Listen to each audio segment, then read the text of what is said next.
Thank you to my patrons, old and new. This is my design layout. This is specifically so I know how much material I need. And the design changed slightly, but the material amount just altered slightly, not much. And here Taylor is welding up the four sides for the two tables. And it's a little involved setting them up, getting them square. So I set them up and she welds, and then I take them away, and she welds, and then I take them away. So that's me running back and forth. She was just tacking them so that I could assemble the tables and then weld all the welds in place with all the parts together. And so there I'm just laying in the parts. Cut all those. Obviously cutting is such a boring thing to watch, so I kind of left all that out completely out of this video. I cut everything on the Evolution saw, the Evolution chop saw. There it is again. I customized it, made it the DiResta branded saw.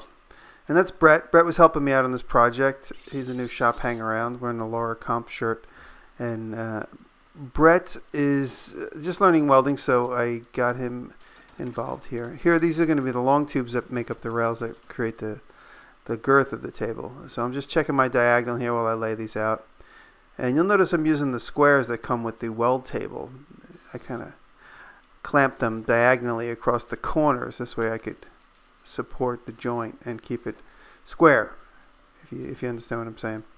And then I tack everything, and then I lay, I think I might have flipped this over. I can't remember what I've done.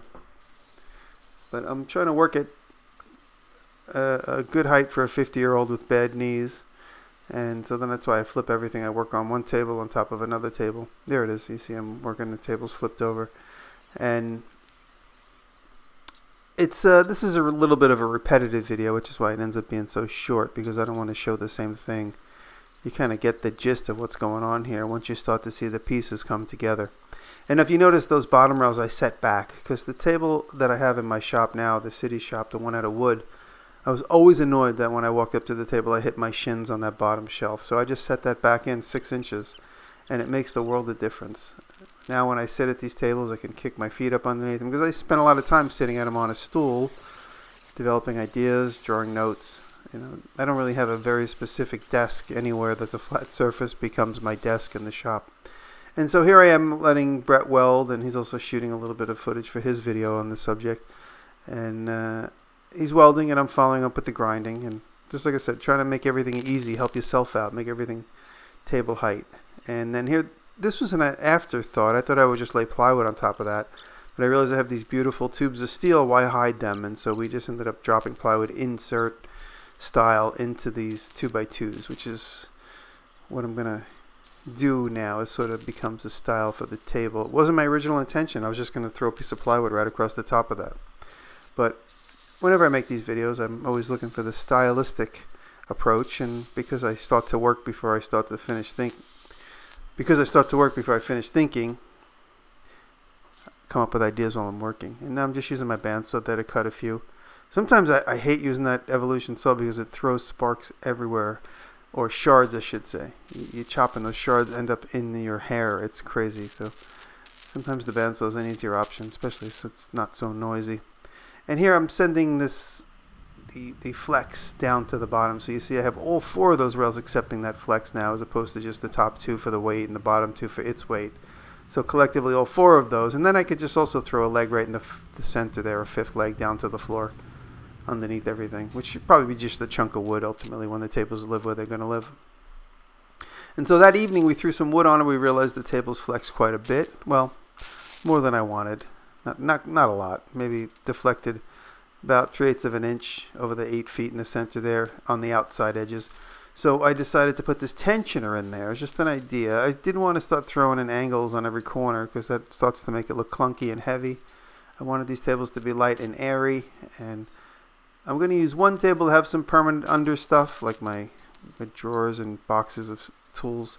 And one I wanted to kind of keep open. That would be my permanent work table, where I'm always throwing belt sanders and palm sanders under the table. So that's an experiment I'm going to try. So I always leave the bottom open on one. The other one's got some permanent stuff in it. And these tensioners worked really good. You could see slightly how the bars flexed up. And if any of those relaxed and started to bend again, I'll just throw in a longer bolt. And now I was using my track saw.